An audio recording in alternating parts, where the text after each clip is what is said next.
Welcome everyone to V V studies. आज हम industrial relations या मैनेजमेंट ऑफ इंडस्ट्रियल रिलेशन के इंपॉर्टेंट क्वेश्चंस को डिस्कस करने वाले हैं। सो पहला क्वेश्चन है, why should state be involved of the emerging industrial relation scene in India. Basically जब हम स्टेट की बात करें तो हम अगर एज एन इंडिया की बात करें तो पूरे इंडिया को अगर हम एज ए स्टेट कंसिडर करें या फिर हम हमारे इंडिविजुअल स्टेट्स की बात करें तो हर एक स्टेट गवर्नमेंट या फिर सेंट्रल गवर्नमेंट की रिस्पॉन्सिबिलिटी बनती है कि वो इंडस्ट्रियल रिलेशंस को बेटर करने में हेल्प करे। जैसे कि अभी एमपी समिट हुई थी तो एमपी समिट के टाइम पे जो एमपी के जो चीफ मिनिस्टर हैं उन्होंने बहुत इंडिया के बड़े बड़े बिजनेसमैन, कुछ इंटरनेशनल बिजनेसमैन को एमपी में आने के लिए बोला, उनको इन्वाइट किया और उनको बताया कि आप एमपी में कौन से बिजनेसेस कर सकते हो। इंडिया में आपको एमपी में आपको क्या क्या चीप रिसोर्सेज मिलेंगे, कितने अच्छे रिसोर्सेज मिलेंगे, क्या वास्ट वैरायटी ऑफ रिसोर्सेज मिलेंगे and at a very cheaper cost. तो इससे आपको मतलब अगर आप यहाँ पे इंडस्ट्री ओपन करोगे तो आपके लिए ईज ऑफ डूइंग बिजनेस क्या क्या होगा, मतलब बेसिकली आपके लिए हम किस तरीके से बिजनेस को ईजी बना सकते हैं, डॉक्यूमेंटेशन प्रोसेस को कैसे ईजी कर सकते हैं, लाइसेंसिंग जो है मतलब जिस बिजनेस में लाइसेंसिंग लगती है उसके प्रोसेस को कैसे ईज आउट कर सकते हैं, कैसे वो टाइम ड्यूरेशन को कम कर सकते हैं, हम आपको इन्वेस्टमेंट के लिए फाइनेंसेस कैसे प्रोवाइड कर सकते हैं। सो अलग अलग तरीके से गवर्नमेंट हेल्प कर सकती है बिजनेस को ग्रो करने में। बिकॉज बिजनेस ऐसी चीज़ है जो अगर किसी भी पर्टिकुलर एरिया में अगर बिजनेस ग्रो करेगा तो उस पर्टिकुलर पूरे एरिया की ग्रोथ डिपेंड करती है उस पर्टिकुलर बिजनेस के ऊपर। बिकॉज जैसे मान लीजिए कोई एक रिमोट एरिया है, जैसे कि हम जमशेदपुर की बात करते हैं, जो जमशेदजी टाटा ने स्टार्ट करा था टाउन, तो उसकी स्टार्ट कैसे हुआ था, वहाँ पे उन्होंने फैक्ट्री डेवलप करना स्टार्ट करी। अब फैक्ट्री के लिए वहाँ पे जो एम्प्लॉयज़ आए उनके लिए सर्विसेज प्रोवाइड करना स्टार्ट करें। आज अगर मुझे कोई ऑफर मिलेगा तो मैं एक अर्बन सिटी में जाने की प्रेफरेंस रखूँगा, ना कि रूरल में जाने की कोशिश करूँगा। बिकॉज अर्बन में जो है मेरे को फैसिलिटीज़ मिलती हैं, मुझे अच्छा स्कूल मिलेगा, अच्छे कॉलेजेस मिलेंगे, अच्छा हॉस्पिटल मिलेगा, अच्छे फैसिलिटीज़ मिलेंगी, मुझे घूमने के लिए जगह मिलेंगे, एंटरटेनमेंट के लिए जगह मिलेंगी। तो ये सब रिस्पॉन्सिबिलिटी है गवर्नमेंट की कि वो चीज़ें से प्रोवाइड करें। जब आप ये चीज़ों को प्रोवाइड करोगे तो एक कस्टमर आपके पास आने की कोशिश करेगा, एक बिजनेसमैन वहाँ पे बिजनेस सेटअप करने की कोशिश करेगा। पिछले कुछ सालों में हमने देखा है कि गवर्नमेंट ऑफ इंडिया ने बहुत अच्छे इंडस्ट्रियल रिलेशंस को बनाने में हेल्प करी है। चाहे हम बात करें यूएसए की, जापान की, रशिया की और ऐसे बहुत सारे यूरोपियन कंट्रीज से भी काफ़ी अच्छे रिलेशंस बनाए, specifically in the time of Covid. Because जो अगर हम वर्ल्ड के मैन्युफैक्चरिंग हब की बात करें तो वो चाइना है। तो हम क्या चाहते हैं, मतलब बेसिकली वर्ल्ड ये चाहता है कि हम चाइना +1 की पॉलिसी को अपनाएं। चाइना +1 की पॉलिसी क्या है, जैसे चाइना के जो लॉज है ना वो बहुत ही ज़्यादा अनरियलिस्टिक होते हैं और बहुत ज़्यादा अनसर्टेन होते हैं। आप प्रिडिक्ट नहीं कर सकते कि वो कब क्या चीज़ कर ले, बिकॉज ऑब्वियसली बिकॉज उनकी कम्युनिस्ट जो गवर्नमेंट है उसमें आप भरोसा नहीं कर सकते हो, उनके रिलेशंस पे आप रिलाय नहीं कर सकते हो। तो आप क्या चाहते हो, मतलब बेसिकली बिजनेसमैन क्या चाहते हैं कि वो चाइना +1 पॉलिसी को फॉलो करें, वो अपनी मैन्युफैक्चरिंग हब सिर्फ चाइना में ना बनाएं, चाइना के साथ साथ किसी और कंट्री में बनाएं। तो बहुत सारी ऐसी कंट्रीज़ हैं, बहुत सारी ऐसी कंपनीज़ हैं जो कि इंडिया में शिफ्ट हो रही हैं या फिर साउथ एशियन कंट्रीज़ को प्रेफर कर रहे हैं। तो उसमें इंडिया बहुत सारे उनको फैसिलिटीज़ प्रोवाइड कर रहा है, चाहे वो रिसोर्सेज हो। ऑब्वियसली जैसे कि अभी आप सभी को पता चल जाओ कि India is the most populated country now, तो सबसे ज़्यादा ह्यूमन रिसोर्स तो इंडिया में ही है। अब वो ह्यूमन रिसोर्स जो है वो भी डिवाइडेड है, आपको स्किल्ड लेबर भी मिलेंगे, आपको अनस्किल्ड लेबर भी मिलेंगे। आपको चाहिए तो आईआईटी का आपको एक इंजीनियर भी मिलेगा, आपको आईआईएम से एक मैनेजमेंट पर्सन भी मिलेगा, और आपको चाहिए अगर अनस्किल्ड लेबर तो वो भी आपको एट अ चीपर प्राइस मिल जाएगा। सो बेसिकली इंडिया में सारे रिसोर्सेज अवेलेबल हैं। चाहे हम यहाँ पे अब रॉ मटेरियल की बात करें तो बहुत सारे रॉ मटेरियल के भी रिसोर्सेज इंडिया में मिल जाते हैं। सो इस वजह से जैसे कि हम यूपी में काफ़ी ज़्यादा इन्वेस्टमेंट हुआ है पिछले 5 सालों में। तो यूपी में इन्वेस्टमेंट करने का रीज़न क्या है,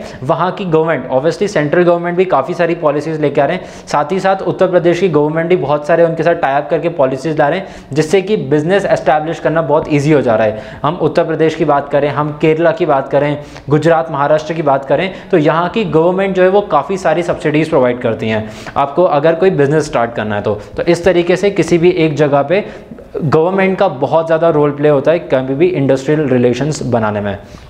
next is why do employ join trade union. बहुत बेसिक सा आंसर है, टू सेफगार्ड देमसेल्व्स।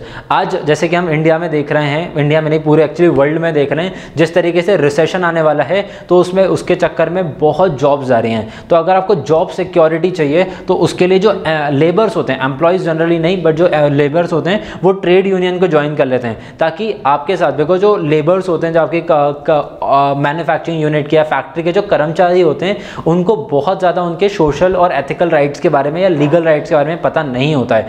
तो ये लोग सब क्या करते हैं, एक यूनियन फॉर्म कर लेते हैं, ताकि अगर उन्हें कभी लग रहा है, जैसे कि अगर उनकी 8 आवर की शिफ्ट यूनिट है और उनको कंपनी काम करा रही है 12-12 घंटे तक, तो ये एक तरीके से आप उनके सिविल राइट्स को वायलेट कर रहे हो, तो उसके लिए आप ट्रेड यूनियन बना लेते हो, ताकि वो सब मिलके उसके खिलाफ ऑब्जेक्शन उठा सकें। अगर कोई एक अकेला लेबर ऑब्जेक्शन उठाएगा तो उसकी कोई नहीं सुनने वाला है, वो अपनी बात को पहुंचा भी नहीं पाएगा टॉप लेवल मैनेजमेंट तक। तो उसके लिए ट्रेड यूनियंस बनाए जाते हैं और उसका एक हेड होता है जो कि आपकी बातों को कम्युनिकेट करता है, आपकी जो प्रॉब्लम्स है उनको कम्युनिकेट करता है, मैनेजमेंट तक लेकर जाता है।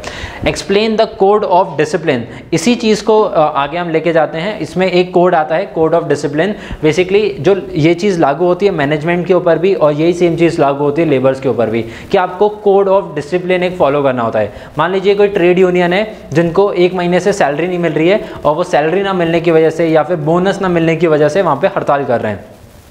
वो राइट जो हड़ताल है वो एकदम राइट बन चुकी है और अनकंट्रोल्ड राइट बन चुकी है। So that is not a code of discipline. इस तरीके से आप अपनी कंपनी का नाम को पुल बैक कर रहे हो। इस वजह से उनका जो मार्केट है, जो इक्विटी मार्केट की हम बात करते हैं, उसमें इनका शेयर प्राइस फॉल हो सकता है, या इस तरीके से बहुत सारी इनकी डीमार्केटिंग हो सकती है, जिसकी वजह से कॉम्पिटिशन फ़ायदा उठा ले जाता है। और मैनी अ टाइम्स जो ट्रेड यूनियंस होती हैं वो कॉम्पिटिटर के साथ मिलकर ही ये सब चीज़ें करती हैं। तो ये सब आपके कोड ऑफ डिसिप्लिन में नहीं आता है। तो जो आप ट्रेड यूनियंस बना रहे हो, उसके खिलाफ जो आप ऑब्जेक्शंस उठा रहे हो, वो एक पर्टिकुलर दायरे में होना चाहिए। आप कोड ऑफ कंडक्ट को फॉलो करना चाहिए। आपको किस जगह पे करना है, किस टाइम बेसिस पे करना है, किस तरीके से करना है, वो सब आपको फॉलो करना पड़ेगा, एक कंडक्ट को फॉलो करना पड़ेगा।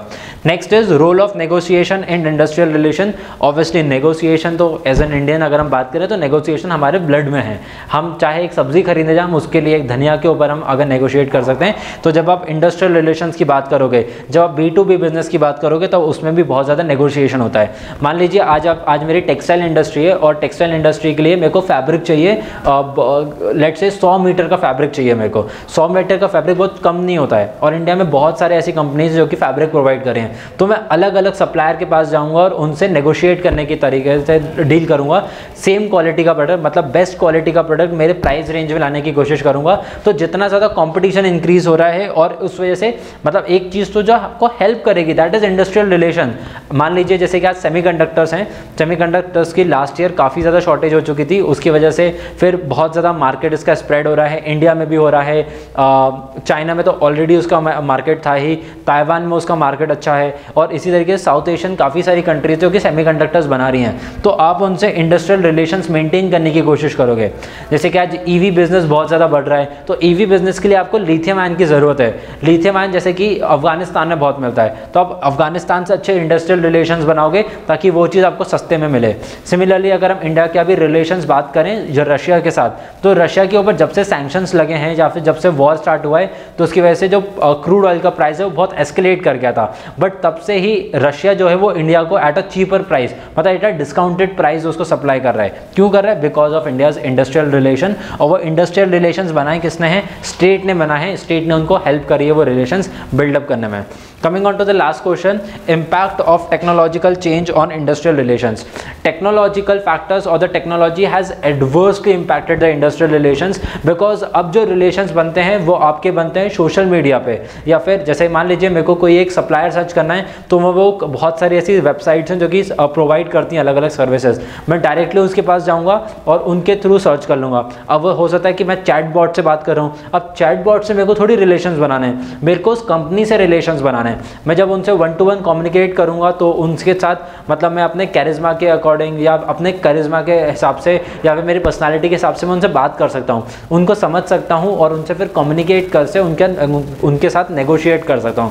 बट मैं एक चैट बॉट के साथ में नेगोशिएट नहीं कर सकता हूं। तो जो टेक्नोलॉजी बढ़ी है उसकी वजह से एक तरीके से ह्यूमन टच खत्म हो चुका है, ह्यूमन रिलेशंस खत्म हो चुके हैं। जो इंडस्ट्रियल रिलेशंस हैं वो मोर और लेस B2B रह गए या फिर टेक्नोलॉजी टू टेक्नोलॉजी रह गए। सो इसको उसको थोड़ा सा इसमें ना ह्यूमन रिलेशंस भी होना चाहिए इंडस्ट्रियल रिलेशन के साथ साथ। अगर आपको आगे बढ़ना है, अगर आपको नेगोशिएट अच्छे से करना है, अगर आपको लॉन्ग टर्म उनके साथ कनेक्ट बना के रखना है, तो this is the very important thing कि technology is a very good thing, आपको वो ईजी कर देती है प्रोसेस को, बट जो एंड टू एंड कम्युनिकेशन होना चाहिए वो ह्यूमन के बीच में ही होना चाहिए।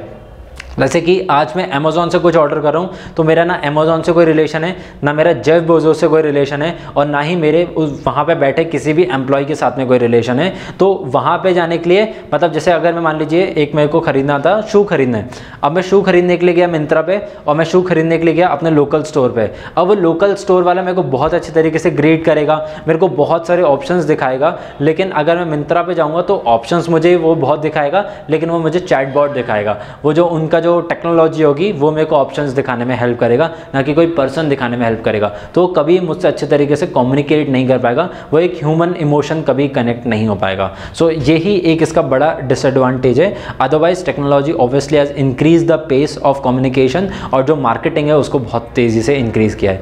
आई hope you have like the video. If you think that we are going the good work, then please click the like button. और अगर आपको कोई भी डाउट है, then please leave the comment, leave your query in the comment down below. Thank you for watching our video.